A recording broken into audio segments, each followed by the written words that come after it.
Yun, magandang araw po sa inyo lahat. Welcome po sa Makapili TV.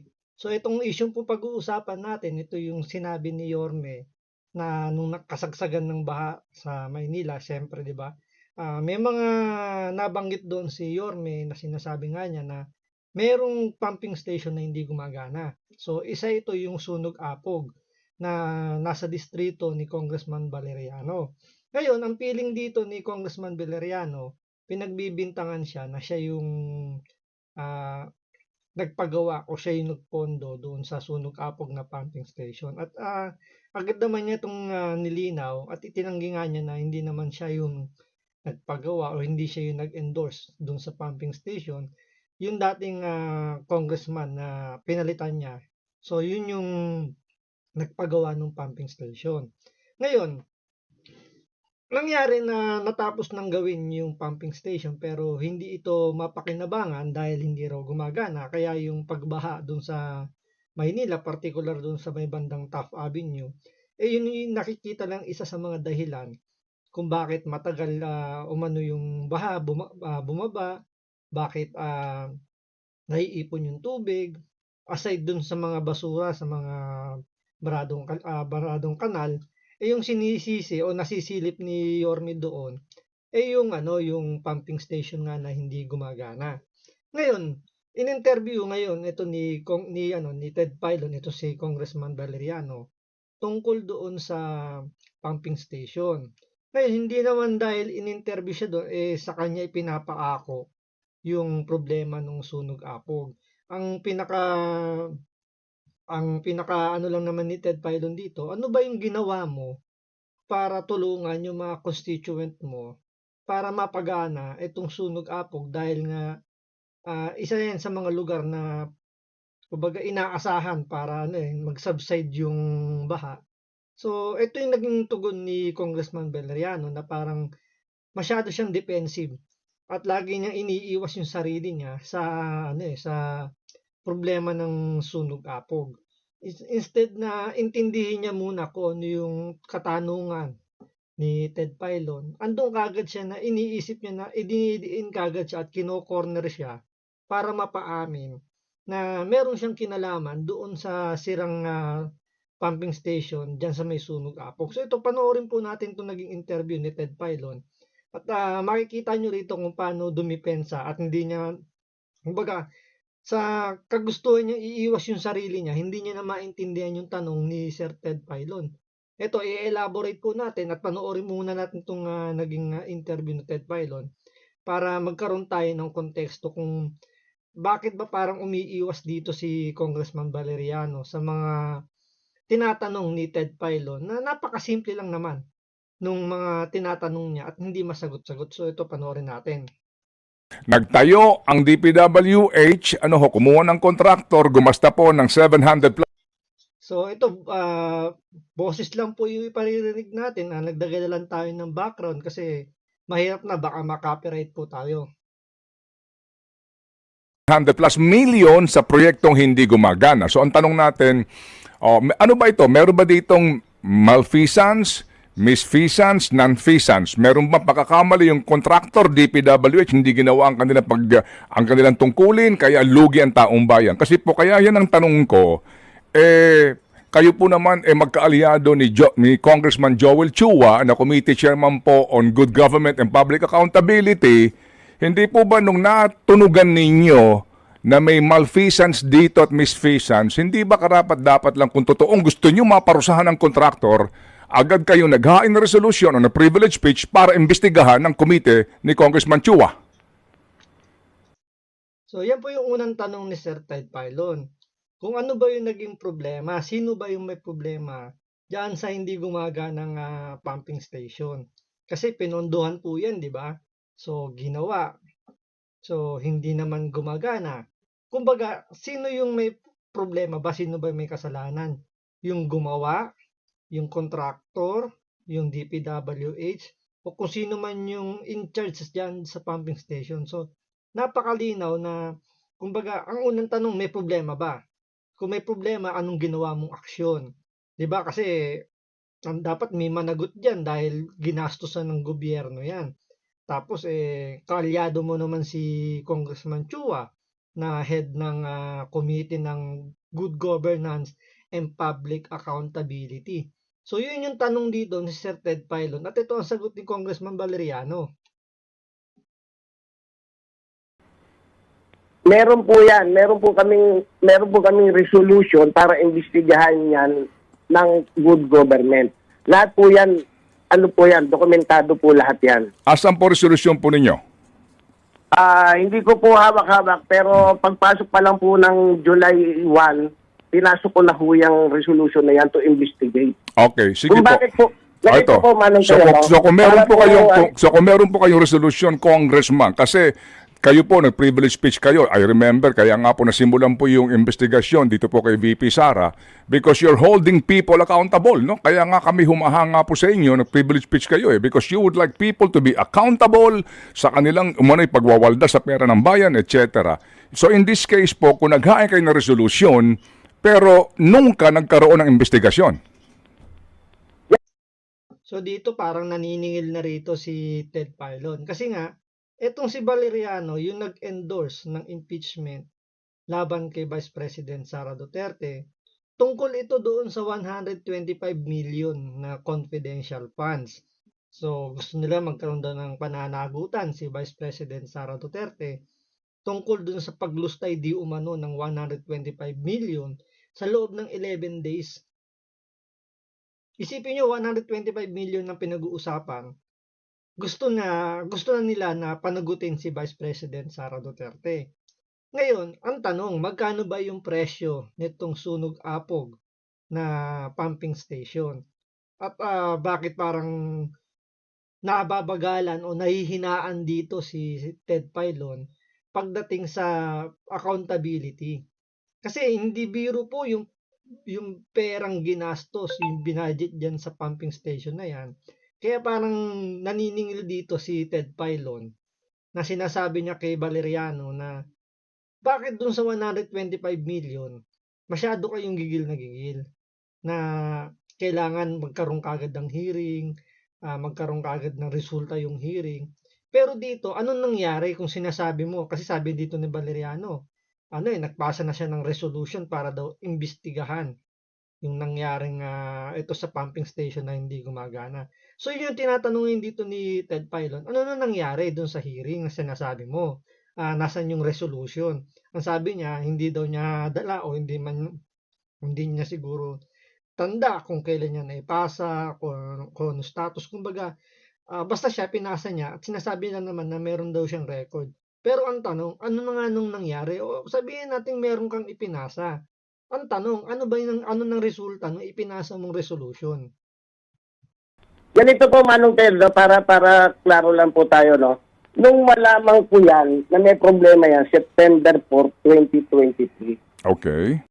Tingnan nyo, ito hindi niya sinagot yung tanong ni Ted Filon tungkol dun sa kung ano ng status nung resolution mo na pag-iimbestiga dito sa pumping station na hindi gumagana. Dito, iba yung nagiging paliwanag niya na parang iniiwas niya na yung sarili niya at parang sinasabi niya, meron akong ginawa para dyan sa problema ng pumping station. Pero hindi niya sinagot directly yung tanong ni Ted Filon. Dito, iniiwas niya muna yung sarili niya at parang ibibida niya pa na siya may ginawa tungkol dyan sa pumping station na yan. Okay. Para po, para lang po klaro. At during the hearing po, nung nag-hearing na kami, tinanong ko na po, tinaalam ko na rin kung sino may obligasyon dito. At pinangakuan naman ako ng DPWH na gagawin nila at patatakbuhin nilang pilit yung sunog-apog pumping station. So ako po bilang congressman at ako po nakatira talaga dito sa lugar na to sa Tondo, inaantay ko pong gumana talaga yan. Oo nga po, yes, Congressman, inyo po nasabi na yan. Kaya nyo Hindi po, saglit lang po, kaya po kung iniisip nyo, bakit ang tagal nung ano, pagdating po ng 2024, nung nakaraan, pumagyo po ulit at hindi pa rin gumagana. That's the time po na sinasabi sa akin ng DPWH na pupondohan na nila dahil hindi na makukuha sa repair. So yun, isinisi naman ngayon dun sa bagyo. So kung hindi pala bumagyo at hindi bumaha, balewala. Kumbaga hahayaan na lang muna itong pumping station dahil hindi na masisilip eh. Kumbaga hindi na magiging mainit sa mata ni Yorme. Hindi na magiging mainit sa mata ng mga taong bayan yung pumping station kasi hindi naman kailangan ng pumping station kung mainit, kung wala namang bagyo, walang ulan, walang baha. So walang function itong Sunog Apog pumping station diyan sa Maynila. Kaya ang sinisisi niya rito ngayon yung bagyo naman. Dahil nga biglang bumagyo, so hindi naman makakapagtrabaho. Siyempre hindi naman mare-repair 'yan. So parang nagiging excuse naman nila ngayon dito ni Valeriano itong nagdaang bagyo. Pero ang tanong lang naman, napakasimple. Kaya nga kung mapapansin niyo si Ted Filon, ah, nagba-butt-in na kaagad siya kasi nga lumalayo dun sa kung ano yung topic, kung ano yung tanong doon sa topic. Napakasimple lang ng tanong. Ano na yung nangyari doon sa resolution na sinasabi mo magpapaimbestiga ka dito sa DPWH tungkol nga dito sa pumping station na hindi gumagana. Ang sabi niya pa kanina nakiusap daw at nangako raw yung DPWH na pagaganahin daw at all cost itong pumping station. So parang anong nangyari? Ba't parang binibigyan nyo yung DPWH ng ng tsansa o parang alam mo yun, yung binibigyan pa ng konsiderasyon. Malinaw na may depekto na yung project. Kasi dapat yan, kung tapos na yung project, dapat ayos na yan. Wala ka nang poproblemahin, gumagana na yan. Parang ganito, bumili ka ng cellphone na brand new. Diba? Siyempre, pag brand new, gagamitin mo na lang. Parang kotse rin, diba? Bumili ka ng brand new sasakyan, ang thinking mo, dahil brand new yan, sasakyan mo na lang yan, gas and go na lang. Pero ang nangyari, after na matapos or maibigay na sa iyo yung project, maibigay na sa iyo yung sasakyan, maibigay na sa iyo yung cellphone, hindi mo naman magamit kasi defective. Tapos sasabihin sa iyo nung pinagbilan mo, i-repair na lang po namin yan.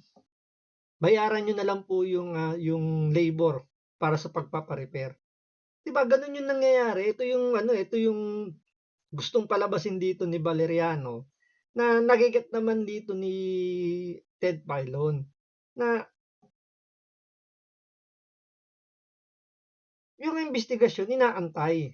Yung sinasabi ni Ted Filon, inaantay namin yung investigasyon nyo kasi nga sabi nyo, kailangan magkaroon ng public accountability. Yung kumbaga yung gigil nyo kay Vice President Sara Duterte tungkol dun sa public accountability, bakit parang wala yata rito pagdating sa DPWH at sa mga kontraktor? Yun po ang istorya talaga niya. Oo nga po, Congressman. Congressman, I don't want to, na kayo po ibigyan po ng burden, dito po sa inyo pong paulit-ulit na pagpapaliwanag. Kopya na po namin yon, klaro na po yon. Sabi ho nyo kanina, nagkaroon kayo ng Ayan, ito uulitin uli ni Ted Filon yung kanyang katanungan. Tungkol uli ito sa ano na nangyari sa kumbaga, meron na ba kayong nagawang investigasyon? Nakapagsimula na ba kayo ng investigasyon? Ano na status nung resolution nyo na iimbestigahan nyo itong pumping station na to? Hearing kaninyo. Anong hearing yon? Talaga bang nag-hearing dito ang Committee on Good Government and Public Accountability? Hindi po. Metro Manila Development. Yung nga po. So our point is... So, walang nangyaring hearing ng Committee on Justice sa Public Accountability. Ang hearing lang is yung sa sa City Hall lang, parang ganun. Sa committee niya doon sa City Hall or kung ano man yung committee na yon. So hindi siya under ng House of Representatives na pinangungunahan ni Congressman Chua, yung Committee on Good Governance and Public Accountability. So yun yung pinupunto rito ni Ted Filon na parang hirap na hirap intindihin nito ni Congressman Valeriano at nakapokus lang siya kung paano niya iiwas yung sarili niya. Our point is, Congressman, kung may nakita kayo na pagkakamali dito ng kontratista, binayaran na, hindi pa nagagamit, tapos popondohan pa ng dagdag to repair a non-performing pumping station. So talagang isipin mo, ano ba itong DPWH na ito? So ang punto ho is, kung gusto ho ninyong maitama ito, ang appropriate committee na ay yung committee po ni Congressman Chua na public accountability. Kaninyo naghain kayo ng resolution, nag-hearing ba? Hindi po, teka muna, Manong Ted. Go ahead, sir. Go ahead po. Go ahead. Noong July 1 po ako nag-ahin ng resolution regarding dito sa pumping station na to. Kaya po kung iniisip niyo po bakit noong 2023 hindi kagad ako nag-ahin ng resolution o bakit hindi ko kagad dinimanda. Dahil umaasa po ako na gagawin nila ito ng ganong kabilis. Ako po hindi rin po ako technical pagdating dito sa engineering. Opo, opo. So, malinaw na merong pinapaboran itong si Congressman Chua pagdating sa public accountability. Dahil siguro wala sa kumpas ng kanilang Panginoon yung patungkol dyan sa mga flood control, especially dyan sa pumping station. So, kumbaga, ano sa kanya yan, hindi masyadong priority. Less priority sa kanya yung mga flood control na yan. Ang pinaka-priority ng House of Representatives, paano kung paano nila gigibain si Sara Duterte. Kailangan nila maituloy yung impeachment para hindi makatakbo ito sa 2028 presidential election. 'Di ba? Gigil na gigil sila dito sa confidential funds na umaabot ng 125 million na kailangan daw mapanagot si Vice President Sara Duterte doon sa paglustay ng kanyang 125 million na confidential funds. Pero dito, sa halos 700 million pesos na ginastos sa non-performing pumping station, hindi kasama yan sa priority nila. Sinasabi niya lang, oo, may resolution kami. Oo, tama, may resolution ka. Pero ano nang status? Wala. Hindi man lang na-repair doon kay Chua para imbestigahan itong DPWH. Kasi 'di ba, sabi ko nga kanina, para kang bumili ng sasakyan na brand new, na in-expect mo gas and go na lang 'yan, na pag ibinigay sa iyo, gagamitin mo na lang. Ang nangyari rito, natapos ng gawin ng DPWH, natapos ng gawin ng contractor, nabayaran na ng buo yung contractor. Ang ending, hindi magamit yung pumping station kasi sira daw. Tapos hihingi ng additional budget para i-repair itong hindi gumaganang pumping station. So, bumili ka ng sasakyan na brand new, tapos pagbigay sa iyo may problema, hindi mo magamit, sasabihin sa iyo ng dealer, sige po, i-repair na lang po namin yung sasakyan na yan, bayaran niyo na lang po yung labor. So, ginatasan, malinaw na ginatasan, tapos sasabihin dito ni Congressman Valeriano, hindi kasi umaasa pa kami sa DPWH sa pangako nila na mapapagana nila yung pumping station. Kaya hindi kami kagad nagdemanda.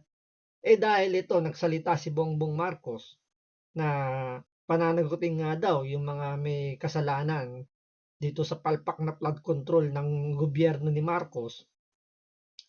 Ang sinisisi ngayon dito ng mga congressman, yung DPWH, iniiwas nila yung kanilang mga sarili na parang ang dating dito, wala silang kinalaman doon sa kapalpakan ng mga flood control project at talagang mukhang ang madidiin dito yung DPWH, kaya kawawang-kawawa ngayon dito itong mga taga DPWH. Ang may iwas dito, itong mga kontraktor na pagmamay-ari ng mga congressman at yung mga congressman na nakikipagsabuatan dito sa mga kontraktor, iiwas nila yung sarili nila at ang ipagtuturo nila yung DPWH. Kaya dapat dito yung DPWH magsalita na ilaglag nila yung mga dapat ilaglag, kasi kung hindi nila gagawin yan, sila ang madidiin at sila lang ang masisisi. So, hanggang dito lang po muna. Maraming salamat sa panonood. Ingat po kayo lagi. God bless.